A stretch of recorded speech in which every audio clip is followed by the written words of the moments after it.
Yes, what's up? Welcome into Foxboro Rush. I'm George Balekji. He's Sean McGuire. We got a great show for you guys today. It literally just came through as of the recording of this podcast. Cut day is here in the NFL. Patriots looking at their 53-man roster. We'll get to all that. I caught up with Connor Rodgers of SNY. Talk about the New York Jets and their expectations. It's still a Super Bowl on the table for that team as long as number 8 is healthy. And we'll react to that as well. First off, let me bring in my guy, Sean McGuire. You've seen him appear on the show, and he's co-hosted with me before. Sean, good to have you on once again, my man. It's good to be here, George. We got the headset. We got better lighting for me this time. It's good to be here. You got the all-star, set up right. for you. Good lighting. Got an IFB. You learned what an IFB is today. Showbiz, baby. Showbiz. All right, let's get to it. 53-man roster. I mean, the Patriots have cut the guys they had to. Notable names: Bailey Zappe. Chad Ryland is only notable because he was a 4th-round pick last year. Antonio Mafi gone as well. What stood out to you about these picks? We know Bailey Zappe is a big name, but overall, did anything really shock you of who didn't make the team for New England? I don't think it did. I think everyone expected. We certainly expected that Bailey would be cut. I guess Kevin Harris not being the 3rd running back, maybe that was a little surprising. I thought that he had done enough to earn that third running back spot. Looks like it's going to go to JaMycal Hasty instead. From there, Shaun Wade was cut. Is that a surprise? I don't know. I mean, that group, that defensive back group, that cornerback group it was so deep going into camp, and then today going into roster cuts, that I don't really think that that's a huge surprise either.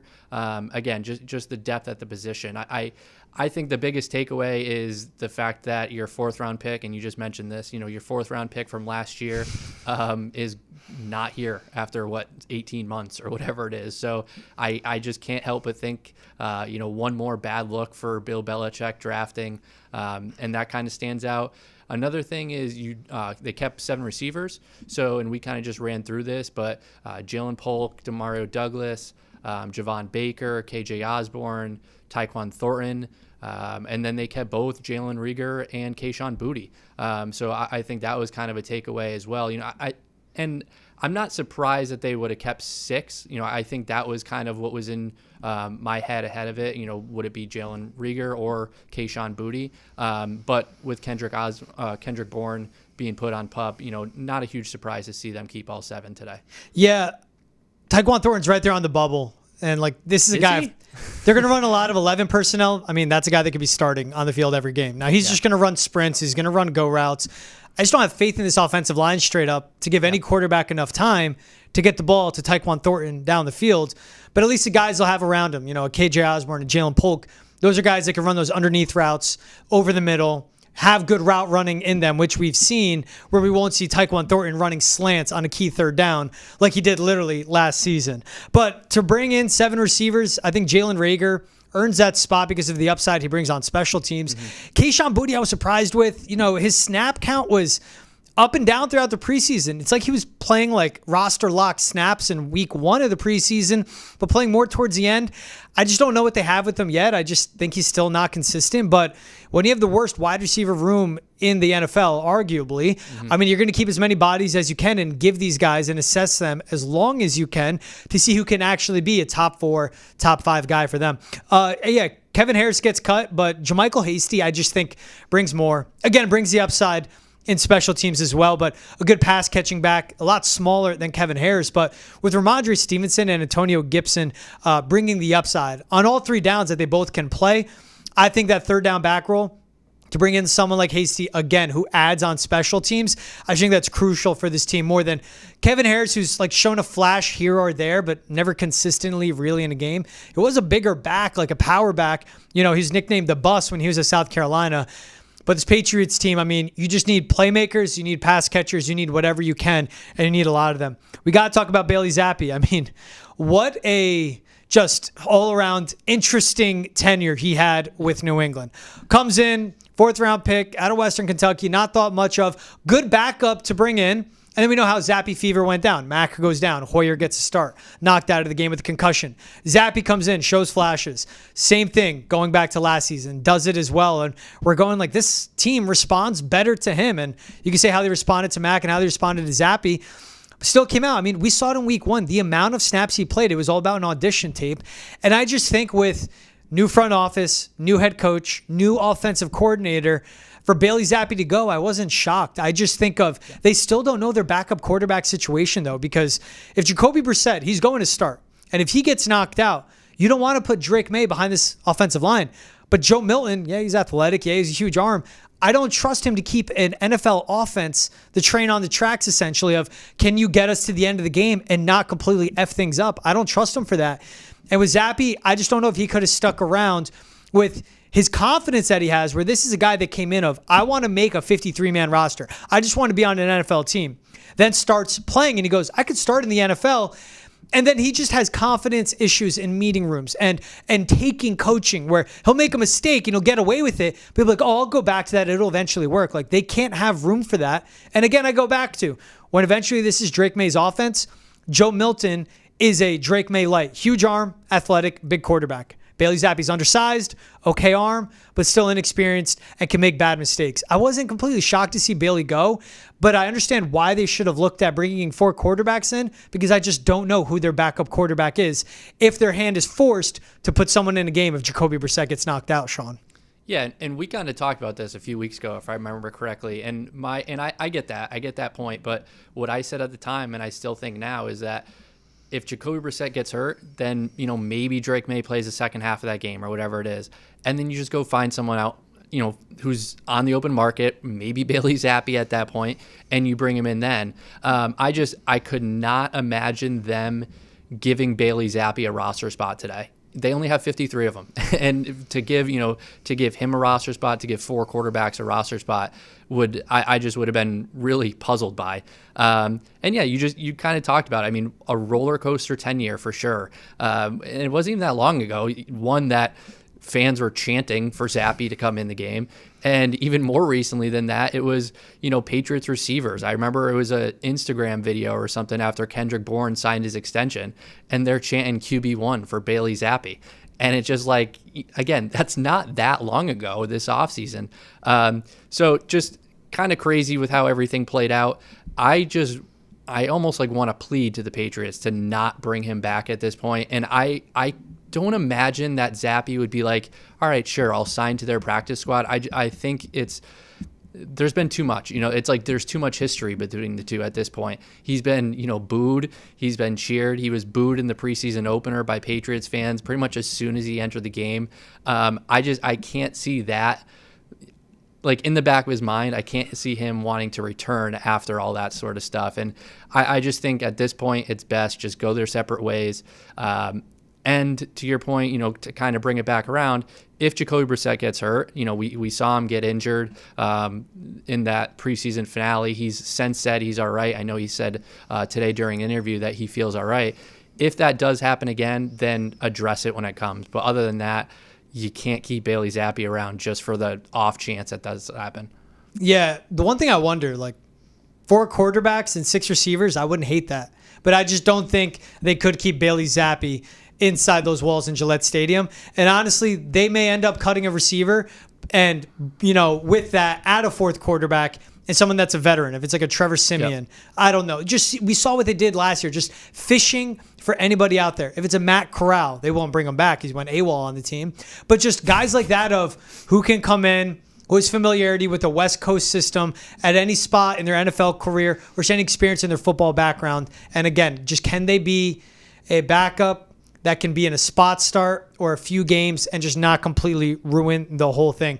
When I saw Zappe and Kevin Harris both get cut, which are guys that I projected, on our latest episode of Rush, I went through and said who I think makes the team and who doesn't. But then it had me looking back between the 2021 and 2022 draft class, Sean. There were 17 draft picks made by the Patriots. Only 5 are still on the team. Out of those 5, only 2 are contributors, and Ramondre Stevenson and Christian Barmore. But Christian Barmore is on the PUP this year. I know Marcus Jones is in that, but he's gotten banged up. We haven't seen him healthy. Tyquan Thornton, that's a bubble guy. And yes, Cole Strange is on the PUP as well, but that's a guy that's never been able to be healthy, and we haven't seen him do it for a 17-game NFL season yet. Just again, 5 are on the team out of 17 draft picks. This season, 2 are contributors, 2 are on the PUP, and one of those guys is on the bubble. If Tyquan Thornton gets cut, I would not be surprised. And this is just a reminder of what it takes for this team to move past the awful drafting that Bill Belichick has done since 2019 and to move forward and really get this roster into what they wanted for their new GM de facto and Elliott Wolf and their head coach NOC, AVP, and the head coach Drake Maye. And even a guy they drafted last year, Antonio Mafi, tried him out at center and he was a disaster every step of the way. He was cut as well. In 2023, Chad Ryland, 4th round pick. Antonio Mafi, 5th round pick. Both gone off the team. Again, it's going to take a while for this roster to look competitive again. Yeah, before I go any further, you keep bringing up Tyquan Thornton about how he's maybe going to be cut. I just want to almost put an end to that because with how much we saw him run with the starting offense this year or this preseason, I just cannot see that. I can't see him being the receiver who, after everything plays out, I cannot see him getting cut. I could see Jalen Reagor. I can see, Kayshon Boutte if the Patriots go after and sign someone or, someone on waivers becomes available.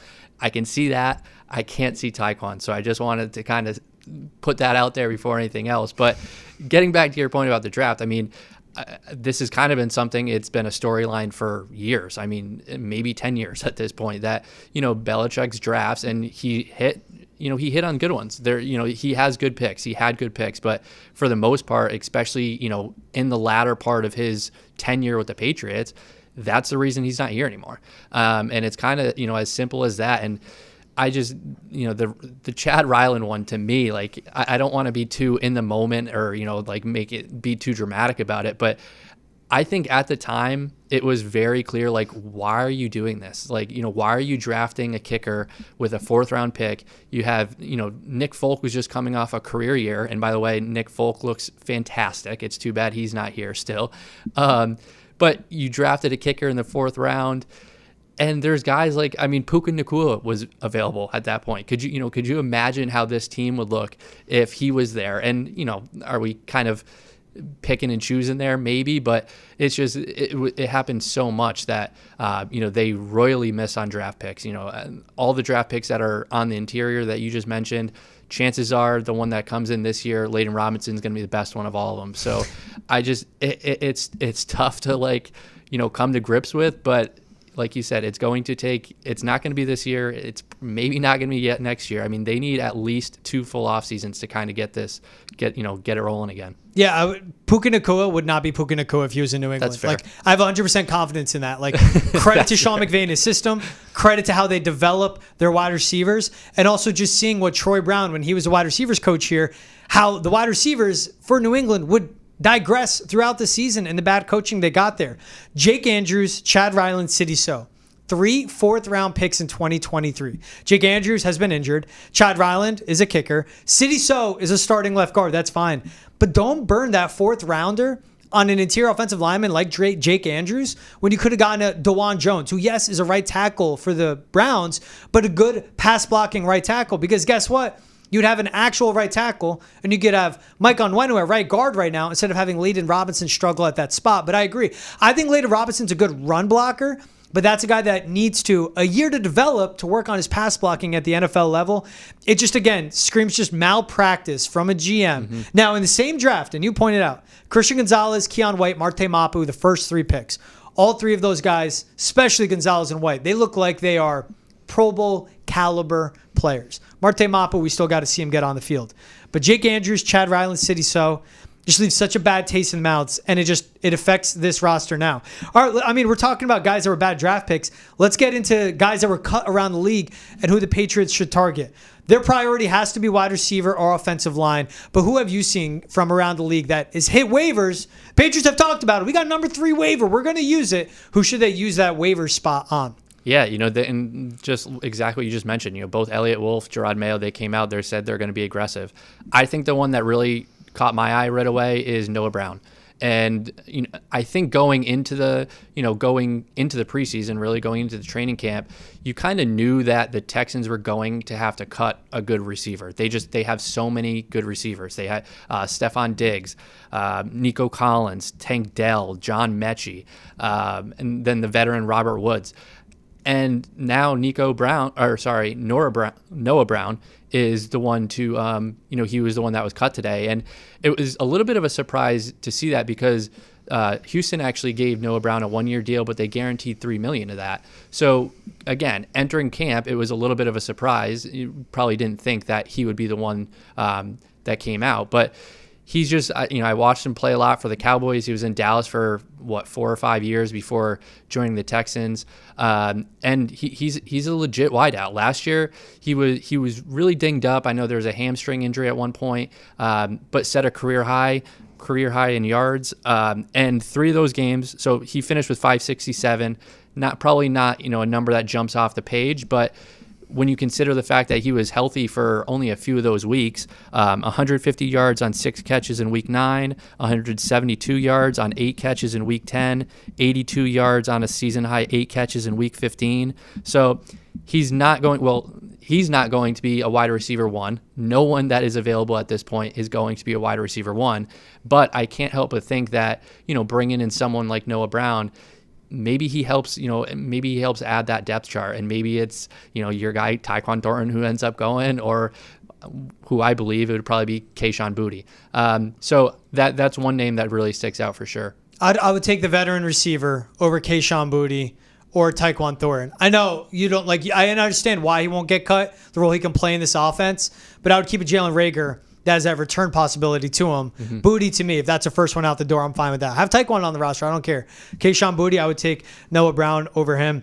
Yeah, I saw, Terrace Marshall was let go, and he has past experience with this offense and this system. But I just think as a player, he's redundant of a KJ Osborne, of a Pop Douglas, of a Kendrick Bourne, where Noah Brown can be more of a downfield threat. And again, a veteran presence.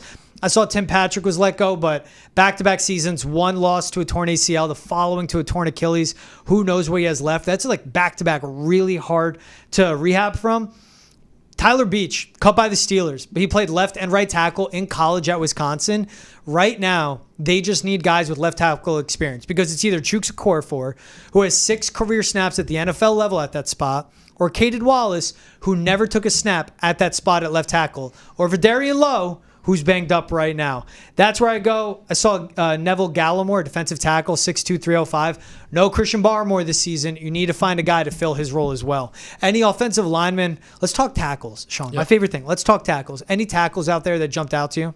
Yeah, I think one name that I just kind of saw come across, Garon Christian, and so he's an offensive tackle. He was with the Titans, and he was just released. And so you think, well, kind of what's the connection sort of thing. He was in Cleveland last year, played under Alex Van Pelt, played under Scott Peters when those two were in Cleveland.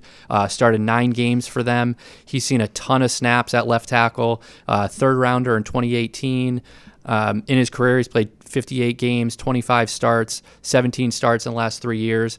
So I would say, both because he's a veteran, he has some experience and everything like that, but also his experience with Van Pelt, with Scott Peters, I think kind of stands out. And just he was competing for a depth spot on the Titans, and he was going up against a 2024 first rounder in CJ Latham and a 2022 third rounder. So some stiff competition there for him, and that's essentially ultimately why he didn't earn a roster spot. But I would think that he's one that the Patriots could kind of kick the tires on. Yeah, I looked at Garon Christian, 635 snaps at left tackle last season.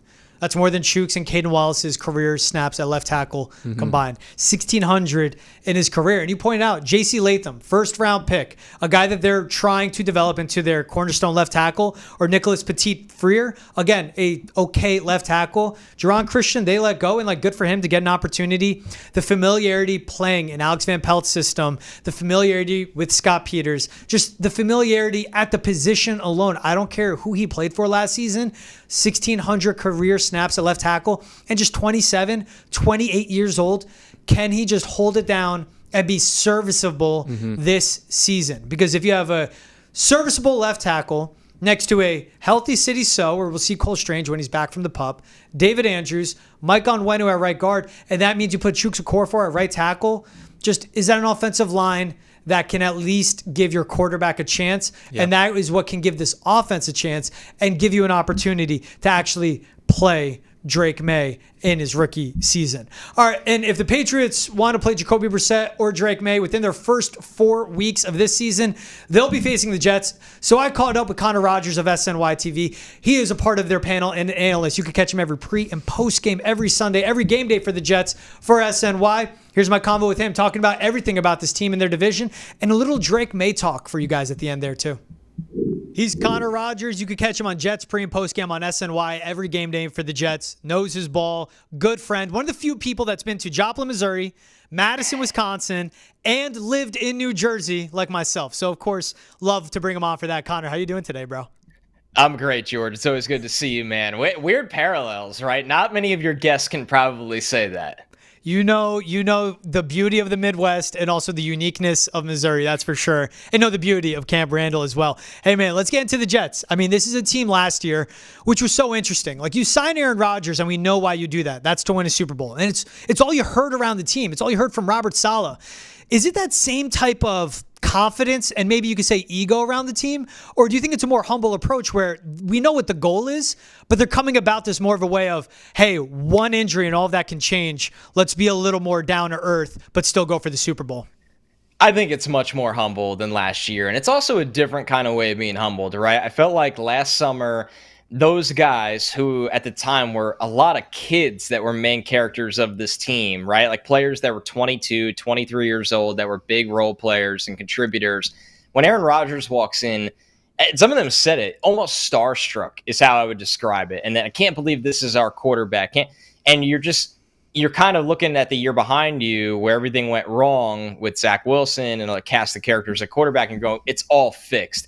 And then I think they kind of got a gut punch last year when Rodgers was down for the year and they had to go right back to square one of winning without getting anything from the quarterback position, where they come into camp this year and one, definitely not taking Rodgers for granted. I don't think they ever did, but they're also looking around thinking, okay, like it's really hard to win in the NFL. We need to get a taste of that, and everybody needs to take care of their business. Rodgers included, right? He has a lot to prove coming off a injury that not a lot of quarterbacks have suffered. He's in his 40s now. They brought Tyrod Taylor in to have a reliable backup where if the worst case or even a short-term injury hits Rodgers, they feel like they could still win games. So it's felt like a very business approach where last year they were kind of cherishing more cameras, the spotlight, superstar quarterback, hard knocks is going on. And I don't think, not to say that they kind of basked in it too much a little bit, but it just feels like this year they're just so hungry to get a win with Aaron Rodgers to finally put all of that drama from last year behind them. Yeah, and I love that you bring up the injuries coming back from the win they want to get because it was 4 snaps into the regular season. He's gone. What Aaron Rodgers are you expecting to see this season? 40-plus years old, coming off an Achilles tear, but we know when he is playing and when he's healthy, he's a top 5 talent, top 3 at the position. That's exactly right. And the question is, what do the Jets need him to be, right? They don't need him to be an MVP. They don't need him to be a top 5 quarterback. They simply don't. They've been building this team for so long that they feel like they have a top 3 defense. They feel like they have a top 3 running back. They feel like that they're a team that can play, good special teams where it's not going to cost them a game, that they're looking around and going, okay, if we could run the ball, we could play defense, we're going to have adequate special teams. Great years for Thomas Morstead and Greg Zuerlein last year. That if Rodgers is a top 14, top 16 quarterback, is that enough to get you into the playoffs? I think it should be. It's just a war of attrition. Can you keep him healthy? And if you don't keep him healthy, can Tyrod Taylor stay healthy and get this team to winning? So I think the point is Rodgers gives them a playoff floor that they haven't had, right? This team has the longest playoff drought in the NFL by a wide margin. They haven't made the playoffs since 2010. So that's why Rodgers brings in that floor. But at the same time, depending on what kind of player he is in his 40s, he gives them a ceiling that can win a Super Bowl. So I think that's the question with the Jets is you feel like you know what you're getting with the defense. You feel like you know you're getting with the run game, improved offensive line, and running back talent, that Rodgers is the ultimate variable that if he plays, it's just hard to imagine the Jets not making the playoffs. But it's a question of, like you brought this up at the top, George. I think it's a perfect point. You acquire Aaron Rodgers to win a Super Bowl, not to break a playoff list drought. You're not just happy to be there. That's not a successful season for them. So I think that's the big domino that needs to fall. And I have to imagine the pressure there is. Like, yes, there are Jet fans that are like, we've sucked forever. We're always going to suck. But when you get someone like Aaron Rodgers, just to be so blunt, they go, this is our hope. Like, this is our shot, especially when guys like Tom Brady are gone. I know it's been 2 seasons, but now he's gone, really. And we see the Bills in a soft rebuild. Before we get to looking at the division, though, is this an offensive line that can support keeping Aaron Rodgers upright and support one of the most talented running backs in the NFL, like Breece Hall? It is. They've looked really good this summer when they've gotten time together. Now they're being really careful with Tyron Smith, just like the Dallas Cowboys were. Tyron Smith's a guy that hasn't logged a full season since 2015, but in recent history, he's been able to, be very limited in practice and be careful with his body and be ready to go for game day. And he's been really good when he suits up on game days. And where the Jets really double down is with the 11th overall pick. They take Olu Fashanu, that if the worst case happens with one of their 33-year-old tackles, whether it's Morgan Moses on the right side or Tyron Smith on the left side, they feel like they have a rookie that is the ultimate insurance policy with how talented he is and the kind of summer he had on the interior. They went out and signed John Simpson for left guard. They got Elijah Vera-Tucker at right guard, Joe Tippmann at center. Vera-Tucker, a former top 15 pick. Joe Tippmann, a former second rounder. This group has a lot of talent. They've looked really good in very small sample sizes that they've gotten on the field together. They want everybody healthy and ready to go for week 1 at San Francisco, but they feel like they have enough depth to survive an injury or two. So the excuses are out, man. I mean, this is it. You spent all this money and assets on the offensive line. The quarterback's back. You have Breece Hall. At some point, you have to score points where if this team struggles offensively, all eyes are going to immediately go to Nathaniel Hackett, who really didn't do them any favors last year, couldn't get them out of that hole. So roster-wise, the Jets have been building this thing for a long time with dollars, with draft picks, with trades. It's now or never. Yeah, and I love that you also mentioned, too, like this is a top 3 defense. You don't got to worry about that side of the ball. It's everything about on the offensive side. And he touched on it. You mentioned like Nathaniel Hackett's still there. And we saw that offense. I know the quarterback play was terrible, but you never saw that offense show any semblance of just being competent from front to back.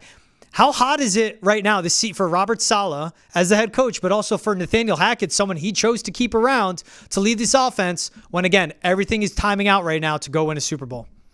And that's the point, right? Is that what do they need from Hackett, right? I don't like the theory that, well, Rodgers is back and Rodgers calls everything for the offense and could change every play at the line of scrimmage. I mean, that's all well and good, but we saw what happened when Rodgers doesn't play. You need to have a play caller that can get the offense in rhythm, that can bring some creativity, that can really adapt his personnel to what can be successful from a play calling standpoint. So I think, and we heard the rumors and the rumbles that the Jets were kind of poking around for a senior offensive assistant. It felt like a polite way of taking Hackett's responsibility away from him without firing him. So that's a very odd way to operate. Now, they ultimately didn't hire that guy. So I guess, when it comes down to it, Hackett's back and needs to prove everybody wrong.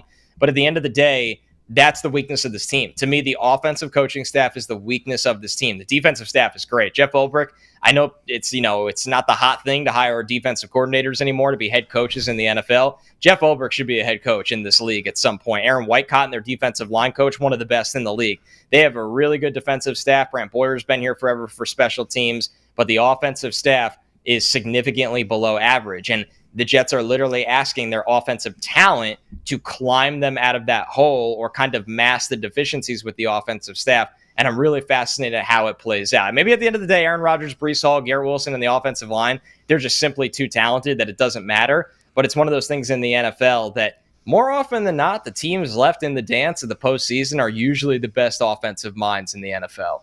So why bring him back? Was this an Aaron Rodgers play of, we know they go back to the Green Bay days. We know Aaron Rodgers loves Nathaniel Hackett as a human. But then why bring him back when it's so fragile, it seems, on that side of the ball with the staff? I think there's a lot to unpack here. You obviously have the relationship with Rodgers, which a lot of people like to use as low-hanging fruit to point to that. And I think that's fair because it's what we know, right? I think what we generally don't discuss or don't know is this is a situation that, after the previous year, Woody Johnson seemed to be influencing the decision of Robert Saleh that Mike LaFleur had to go, right? Now, you got to realize the relationship between Robert Saleh, who is best friends with Matt LaFleur. He brought his brother Mike over here to be his offensive coordinator when things started. I don't think Saleh fully agreed that it was all Mike LaFleur's fault after that 2022 season, but I felt like you had an owner kind of interfere and somebody had to answer for all their problems offensively. LaFleur gets the boot. They hire Hackett. And then it just feels like a situation that after 1 year, Saleh kind of made his bed, whether that's right or wrong. It didn't feel like a situation where they want to keep churning out offensive coordinators. Now, I thought Hackett struggled enough that you should probably move on and find a guy that's better, right? Sometimes life is that simple. Sometimes football is that simple. But with politics, with an organization, things are not always that simple. And this feels like one of those where, whether it's the Rodgers relationship, whether it's the Woody Johnson factor, whether it's Saleh not wanting turnover on the staff, because keep in mind, it's not just Hackett. He also kept Keith Carter, the offensive line coach, who not only was the offensive line, and it was injured last year, but it was a unit that really, really struggled. There were players publicly on Instagram basically calling out Keith Carter, and he's still here. So I just find it interesting that they wanted continuity, but was it the right continuity? Once again, I think the good news is with the offensive line situation, that's Tyron Smith's room, Morgan Moses' room. Keith Carter is not the guy that needs to be the leader in that room. That's a player-run room. Can you say that from an offensive coordinator standpoint? I've never heard of an offensive coordinator spot as a player-run spot. At the end of the day, the play caller is the play caller. We'll see how much Rodgers ultimately changes things. Yeah, and you mentioned it too. I mean, the floor for this team with number 8 under center for them is the playoffs. Who do you think wins this division in the AFC East with Tua and a revamped offense? Of course, Josh Allen is always Josh Allen. The Patriots are way in the back end. For once, Connor, you guys don't got to worry about them. But out of this 3-horse race with 3 great quarterbacks, well, 2 great quarterbacks, 1 good, who do you think wins the AFC East? I want to see somebody dethrone the Bills before I get away from picking them. And I understand it, right? There's reasons to poke holes in the Bills right now. Like, they lost their number 1 wide receiver, and let's be real, they didn't replace him, right? I like Keon Coleman as a developmental wide receiver. Keon Coleman is not Malik Neighbors or Marvin Harrison Jr. It's you wipe your hands and you're like, cool, we got a new number 1 from the draft. It's going to take some time if this thing hits. Dalton Kincaid is ready to step up in that offense. James Cook is a good player. Josh Allen is an alien, right? And that's why you kind of fall back. And if you're going to pick the Bills, you believe in Josh Allen. I believe in Joe Brady, what he did when he took over the play calling there. I think the defense is still a good unit. Losing Matt Milano this early, though, is tough. That guy is kind of the glue in the middle of their defense. So the Bills have been a favorite this whole time for a reason. It started to trend the other way. Last time I looked, they were about plus 195. It was a while ago, 2 months ago, that the Bills were the clear-cut favorite. I think the Bills win this division. I think it'll be really close. I think they'll split with the Jets as well, which they've done the last 2 years, oddly enough, against Zach Wilson. I think the Jets finish in second and get a wild card spot. And then Miami, it'll be close to the playoffs, and then New England, who is rebuilding. So, listen, the Dolphins, I love Mike McDaniel. I think he's a great play caller. They have so many injuries on the defensive side. Those guys are slowly being acclimated back. When you look at Tua's numbers from September through November, and then really that end of November through December into January, he's a totally different quarterback. And until we see it, I'm just not buying into that kind of team being a serious threat. So I think it's going to be the Bills, the Jets, the Dolphins, and then the Patriots. And of course, an injury here or there could change everything. But as we sit here today, I think that makes a lot of sense. Yeah, and the Dolphins ended their season. I know they're on the road at Green Bay, on the road at Cleveland, late in the year, 2 cold weather games, playing a ton of elite defenses, including a matchup with the Jets as well. I believe that one's in Miami. But it's tough to me to see Tua in those cold weathers against those great defenses, taking on really good teams. I think that's what decides the division. Good on you for saying dethrone the Bills, and I'll talk. I'm high on the Jets. I thought they'd win it last year. I'm going to bank on health. So that kind of leads into the next one. Would you be shocked if the Jets are in the AFC Championship game? No, not at all. Shocked, not in the slightest bit, because the roster is just so talented. And at the end of the day, you don't have to overthink things. I think something I've noticed, and people might even feel this way about me, the way I've been talking, a lot of people that are around the team, whether it's fans of the team, media of the team, analysts, they're almost afraid to say the Jets will be really good. Like what you just said right there, George. Like, I think the Jets are going to be really good. I'm going to bet on them being healthy. The Jets are a really good roster. Robert Saleh is a better coach than he gets given credit for, and the way they've built this defense says a lot about what him and Jeff Ulbrich have been able to do. It's just the fact that you're betting on the health of an older quarterback. How much are you going to get out of the backup if he has to play? But at the end of the day, if they go into the postseason, right, and they are relatively healthy, every team has injuries, but relatively healthy. If Aaron Rodgers is throwing the ball to Garrett Wilson with a stable offensive line in front of him and a top 5 defense, I think a lot of people will think the Jets have a good chance to be in the AFC Championship game, because the teams that play defense and they have those veteran quarterbacks and can run the ball, those teams, they seem to be able to travel well throughout the postseason. And one more reverb on that. Dolphins at Packers. hosting the Jets, at the Texans, hosting the Niners, at the Browns, and then at the Jets. That is the Dolphins' last 6 games. I think that decides the division. It's tough to see. All right, I mean, if they win the AFC Championship game, plus 850 to do that, 6th best odds, you think this is a team that can win the whole thing and win the Super Bowl? And that means beating the Chiefs, beating the Ravens, right. Not all of them in the playoffs, of course, but getting past the Chiefs, the Bengals, and the Ravens. And you could even throw in the Texans, who's everyone's darling as well in the South. I wouldn't pick them to do it, right? As much as that there's some value there. I mean, those are long odds.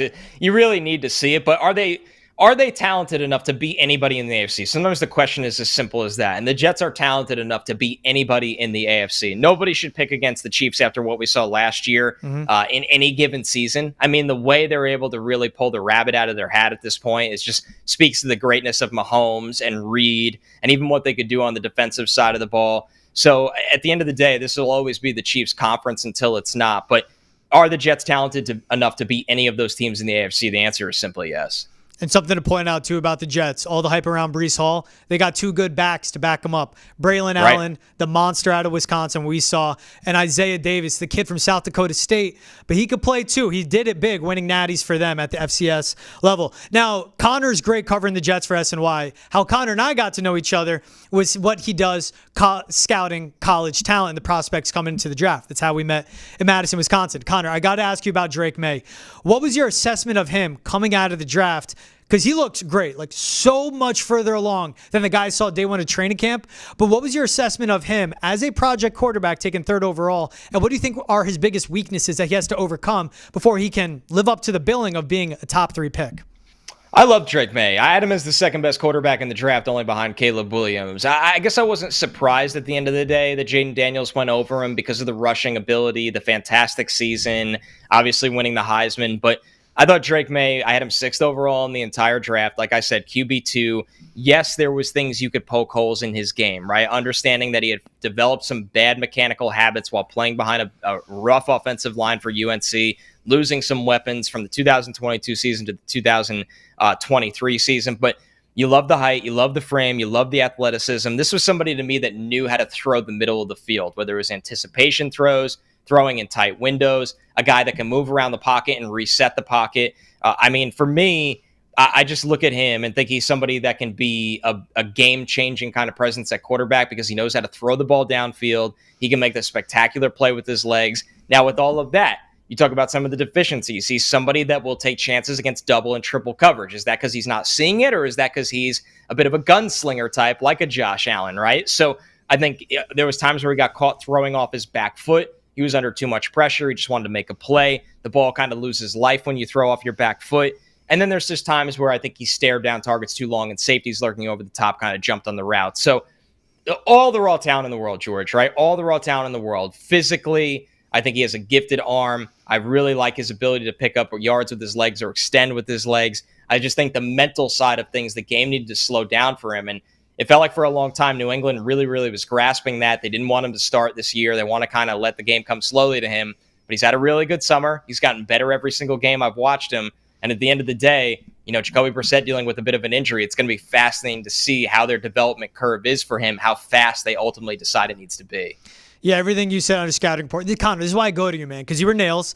And I know throws that he did, which were the great, over the middle, anticipatory to the Jalen Polk. The predetermined throws, though, down the sidelines to Javon Baker when he's not open, and even thrown into triple coverage, which he did against the Commanders. The offensive line is so bad in New England right now, it's going to have to be a conversation of when he starts, because they got to figure that out first. Because my take on that, they don't want Drake Maye to digress back to that UNC guy with bad mechanics, bad footwork, and fumble the whole thing, and then be picking in the top 3 another 2 to 3 years from now. Quick one, Connor. When do you think he will be a NFL quarterback, starting quarterback, that is up to his billing? 1, 2 years, 3 years from now? I say the second half of year 2. I would say that you're going to see the signs that you want to see from it. And I don't think that's his fault, right? I think that the offensive line is not even close to where it needs to be. They need to get that right. I'm a big believer in Jalen Polk, but they need another wide receiver. So maybe even the start of year 3 where you like your 5 on the offensive line, you think there's 2 to 3 weapons you really like. But I think he's just so talented, you'll see flashes in the second half of year 2 that you could really buy into him being the guy. While this year, I mean, let's hope for those flashes, right? But the gauntlet out of the gate is the Bengals, the Seahawks, the Jets, the Niners. Like, this is not an easy schedule for New England out of the gate. And I agree with you, George. I think they should be kind of careful with Drake Maye out of the gate. Yeah, Dolphins, Texans in London. That Week 9 game on the road at the Titans. That's what but it's not an easy schedule at all. He's Connor Rodgers of SNY. Catch him for full Jets coverage. Connor, thanks so much for hopping on the show, man. I appreciate you. Thanks for having me. Anytime. 2.5 years in, Sean. 2.5 years in. But see the key thing he says, when you get into year 3, you like the 5 guys up front. We'll see what Caden Wallace becomes. We'll see what Layden Robinson becomes. We'll see if Cole Strange is still around. We'll see what Will Campbell becomes, because that's a kid down at LSU as a true freshman, started at left tackle for the Tigers, hasn't missed a snap since entering year 3 in that role. And if the Pats in line to be a top 3, top 5 team picking, it's going to go to Will Campbell at left tackle. But it's just so interesting. Like, Connor's great at what he does. I love that whole convo about the Jets and Drake Maye. But he was spot on with his scout. And just that timeline he puts in, it's just a reminder to the people back home. Situation has to go right, and so much has to go right in his development for him to be that guy in 2.5, 3 years. Yeah, I think it's kind of, Patriots fans, like not a refresher, but it kind of serves as like, hey, this is what we're looking at. And I kind of agree, 2.5, 3 years, that sounds about right. I am glad to hear that, myself and Connor and you too, we're all kind of on the same page when it comes to the offensive line at this point. And you cannot start Drake Maye behind how it looks right now. And, I don't know exactly when, what my prediction would be. I would say at least 4 weeks, maybe 5 weeks. You got to get the line right. And if the line doesn't look right after 4 weeks, then you can't put Drake Maye in. So I would say it's more of a feel thing when it comes to that. But I'm happy to hear that we're all kind of, in the same boat when it comes to you cannot play him right now. Yeah, I just look at I'm big on week 13. I said it back in May when the schedule came out. Home game right before a bye. Let him start, go into the bye, fix everything. Prepare for a road game at Arizona. You get a 5-game sample size. You go into the offseason. I didn't think he'd be this good this soon, though. Mm-hmm. So if you have the offensive line sorted out, week 9 on the road at Tennessee, then follow up that game, week 10 on the road at Chicago. Take the pressure off. Don't worry about being a rookie, getting your first start at home in front of your home fans. Get them away. Get them on the road. Hopefully everything is figured out by now up front with the guys who are blocking for him. And then you get him from week 9 on. That is a huge sample size and giving him so much live game, real game action and experience for him to get better at the position. He needs to play football at some point this season. I just need to see the 5 guys up front give him a chance to at least succeed. Just give him a chance. I'm not worried about him getting injured. I'm not worried about him playing football. But you have to be fair to your quarterback. You wouldn't want Tom Brady. You wouldn't want Mac Jones right now playing in front of this offensive line. You don't want Drake Maye there. Well, I guess they kind of wanted Bailey Zappe there for the preseason finale, I should say the preseason opener, because Gerard Mayo came out after the game and said, well, we don't want Drake behind that, but Zappe was fine putting it behind it. But yeah, kind of getting back to what you're saying, I agree. He's put the pressure on for sure. That's very obvious. I didn't expect him to look, to show such encouraging signs really only 4 weeks into camp or whatever it is. It really hasn't been that long. And for him to kind of continue to show improvement, when it comes to the footwork, there's a lot of clips I saw, like Dan Orlovsky the other day after the preseason finale, kind of dissecting it. And, you really can. You can see the progress. You can see, his processing, the throw over the middle to Jalen Polk, I believe, that was a great kind of, stack and route sort of throw. So just so many great signs that you've seen from Drake this far. I keep coming back to the fact that you can't make matters worse by just keeping him on the sideline. So I just can't help but think that way. Like, he's not going to regress if he's sitting on the sideline. He's going to, he'll be able to learn behind the scenes. He'll be able to see defenses in action on game day. He'll be able to watch the film and be able to kind of dissect those defenses when they're going against Jacoby Brissett. So I just keep going back to the fact that you can't make matters worse by sitting him. So just make sure the offensive line is right, is kind of what I just keep going back to. There's risk, there's reward. Like you said, it won't get worse by him sitting and watching and waiting for the offensive line to protect. Because for Gerard Mayo and Elliott Wolf, their jobs are tied to this kid. If they mess it up, they are fired and they are out of here in 3 or 4 years. They get it right, it's their job for the next 8 years. We'll see how Gerard Mayo continues to improve, just learning how to answer questions in press conferences, at least. He's Sean McGuire. I'm George Balekji. This is Foxboro Rush. Thank you so much for tuning in. If you're listening on Apple, and Spotify, Amazon Prime. Please like, subscribe, rate, review. Watch it on Nesson's YouTube page. Hit the subscribe button. Watch it on Twitch on Nesson. Hit the subscribe button as well. We'll see you guys next time.